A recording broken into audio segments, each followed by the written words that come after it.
Thank you. We will resume with chapter 46, verse 15. We're in the middle of the Ramban. If you remember from yesterday, the numbers in the family of Leah named people from the family of Leah, but when you add them up, there's a discrepancy. There are 32 names given, and it says there's 33. Why is that?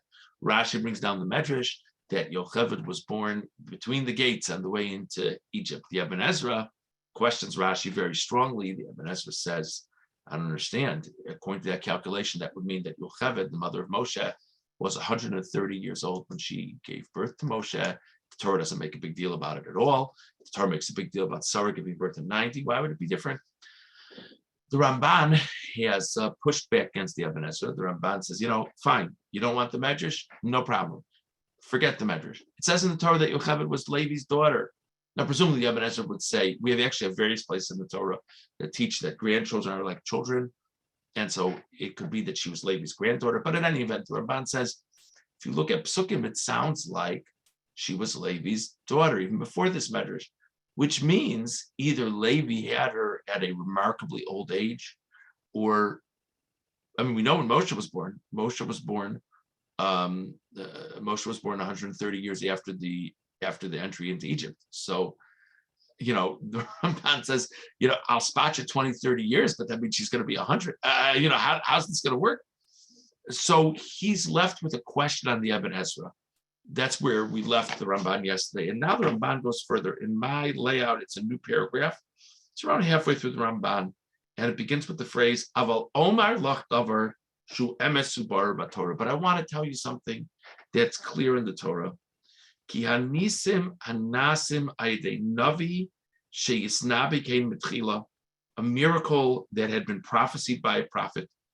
O malach nigla b'malachus Hashem, or there's some angel who's sent by God to inform people of some miraculous thing that is happening, that will happen. Yaskire makasim. Those things are mentioned explicitly in the verse. Vanasime lehen, and other miracles that happen, Lazar Tzaddik, to help a righteous person, Ola Hachris Russia, or to cause problems for a bad person. Lo yaskiru b'Torah b'Neviim, don't get mentioned. So let's just think about this. Ramban goes on to great length and proving it and making other points. I don't want to take more time on this Ramban, but just to reflect on this for a moment. Ramban is saying a fascinating concept. Let me, before we go to the Ramban, let me just pose a question that people ask all the time. So if I believe that God intervenes in my life, so what is a miracle and what's not a miracle? What's a miracle? Is a miracle something that's supernatural? Is a miracle something that I think God intervened in a way that he didn't have to intervene? Is it some point in between those two? So Ramban says, look, a miracle is anytime God is making a difference and impacting the world in one way or another. Presumably in a way that would not have played out in the laws of nature. That doesn't mean that God's not involved in other ways as well. But the Ramban says there are two types of miracles. There's a type of miracle that was there specifically to make a point, and the whole event is making a great point. And to reinforce that, a prophet came and told the Jewish people this would happen, or an angel came and said this would happen. Any miracle that's there to make a point is explicitly noted in the Torah. So the angels come and tell Avram and Sarah that they'll have a child.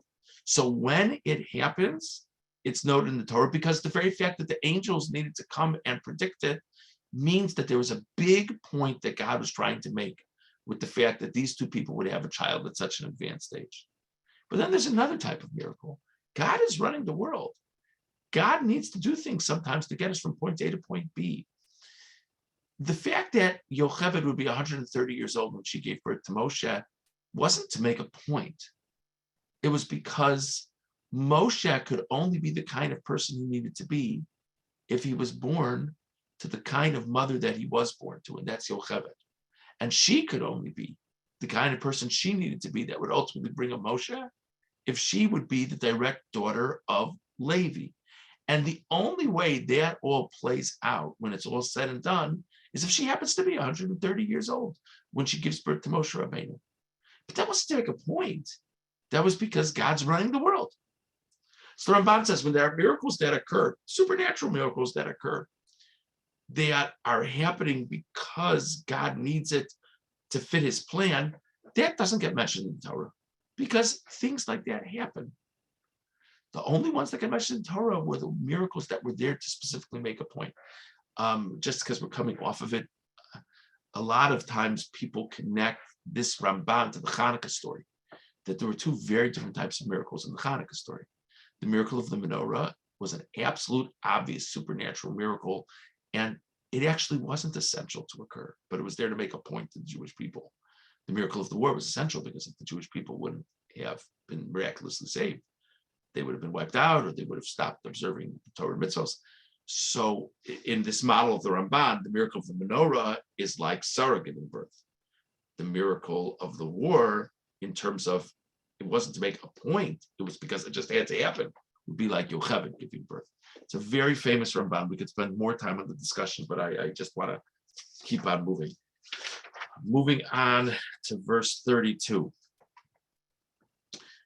Okay, so now Yaakov and the brothers have come. This is wonderful. They're going to live in Egypt, but there's an important introduction that needs to be made. They need to be formally introduced to Paro. And Yosef has to put a lot of thought into how they will be presented to Paro. Obviously, there has to be a spirit of respect.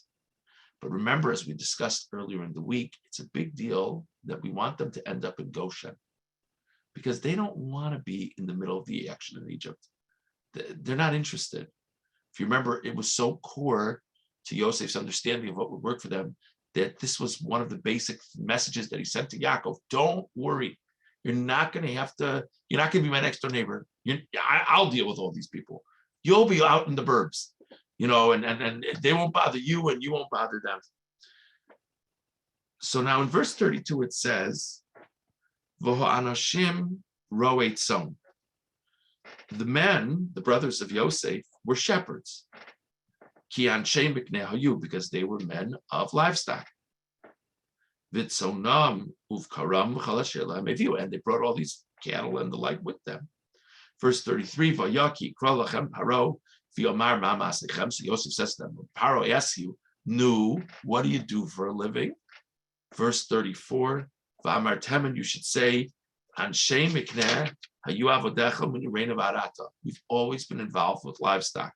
Gam anachnu gam avosenu. Not just our generation, but earlier generations of the family have always been involved with livestock. Ba'avur teishvu be'eretz Goshen. Because if Paro hears you say this, he'll say, that's so nice. Why don't you go live in Goshen? Kiso avas mitzrayim kol ro'ei tzon. Because the idea of being a shepherd is abominable to the Egyptians. I don't know if anyone noticed, but the phrases keep on flowing back and forth between ro'ei tzon and anshe mikneh. Ro'ei tzon means to be a shepherd. Anshe mikneh means people of cattle. Isn't that the same thing? But it keeps on shifting back and forth in these psukim. So if you look at the Ramban on Pasuk Lamed Beis, the Ramban on Lamed Beis, V'anashim ro'ei tzon k'anshe mikneh hayu. Amar lohem shehem ro'im. So he said, they're shepherds. Avalo sheyiru behemo shel acherim. They're not like, hi, we've got a shepherding business. If here's our phone number. Let us know if you need us to look at your livestock. Ki gam b'shel atzmam yesh lahem avadim ubnei beis o yiru osam elisha ashram b'mikneh. They've got people working for them. So what they're explaining is ro'ei tzon. What they're involved with is shepherding. They're not doctors. They're not lawyers. They're shepherds. But anshe mikneh means they're people who own much livestock. They're not like shepherds looking for sheep. They've got plenty of sheep, thank you. But just that's their parnasa. They have a family business. The family business is livestock. So ro'ei tzon is what they're involved with during the day. And anshe mikneh that's their source of income. And it's always been their source of income. V'zeh tam ki anshe mikneh hayu. And that's what's meant when they said they're people of livestock. Vayolam osher vavoda rabba ma'od b'mikneh rabba shelahem. They've got all this. Kilo Ratza Lahaskir Rak Lekavod. Part of what he's trying to convey to Paro is, and he wants them to convey to Paro, is they're machers. They're not schleppers. They're not like menial servants. They're affluent people. And there's going to be a distinguished affluent family coming to Egypt. He just wants it conveyed to Paro in a way that Paro doesn't want to have anything to do with them. So make sure he knows your shepherds, but tell them you're people who have shepherding, who have flocks. It's not, you're not doing services for people. Okay, let's go on to verse 4, just sort of see how it actually played out.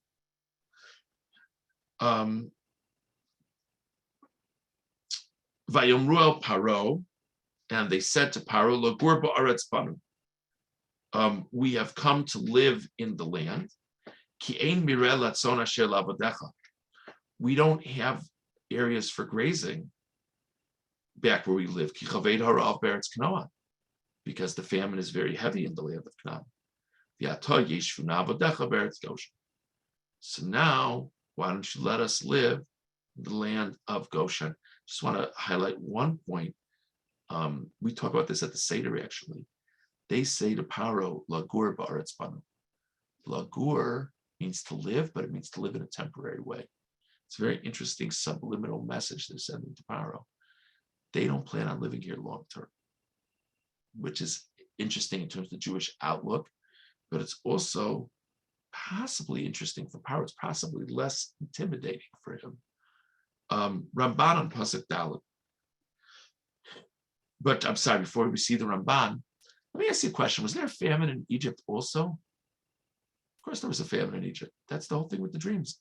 So what makes them think there's going to be better land for grazing in Egypt than in Israel? The only reason living conditions are better in Egypt is because there's plenty of food, because it's stored up, not because the agriculture is doing any better right now. So what are they even talking about? So, we need to live here because, hey, we need land for grazing. It's a bad famine going on in Israel. Really? Here too? What are they even saying to him? Ramban and Pasuk Dalet. Lagur ba'aretz banu ki ein mireh latzon asher la'avodecha. Ani tama b'tama zeh she'amru lo. I'm really perplexed by this. Ki gam b'Mitzrayim ein mireh. There's nothing to graze on in Egypt. Ki chaved harav be'eretz Mitzrayim be'eretz Canaan Yosef. Maybe the famine is even worse in Egypt. Ki oleo Isaac Rakzera. That was the main reason there was a famine for the Egyptians. Says the Ramban, V'ulai amru ki be'eretz Canaan they kovet harav yochlu anashim esav asada v'lo yashiru michya labehema. Really interesting. Just sad. Ramban says maybe the pshat is that in Canaan people were so desperate for food they were eating grass off the ground. That literally the livestock had people to compete with because the famine was so tough that people were eating what the animals normally eat, which wasn't the case in Egypt because thank God they had all this food to give people. It's one possibility. He also suggests the possibility that maybe the proximity to the river, the Nile, maybe saturated the land better in Egypt, that even though there was famine, maybe at least for grazing it was better. All interesting stuff. So we discussed this morning the Ramban's perspective as to why Yocheved would be 130 years old when she gave birth to Moshe. The Torah not make a big deal about it. We discussed Yosef's advice to his brothers regarding emphasizing their work as shepherds. And we also discussed what the brothers are even saying to Paro when they talk about the value of moving to Egypt because there'll be land for grazing. Oops, sorry, wrong button.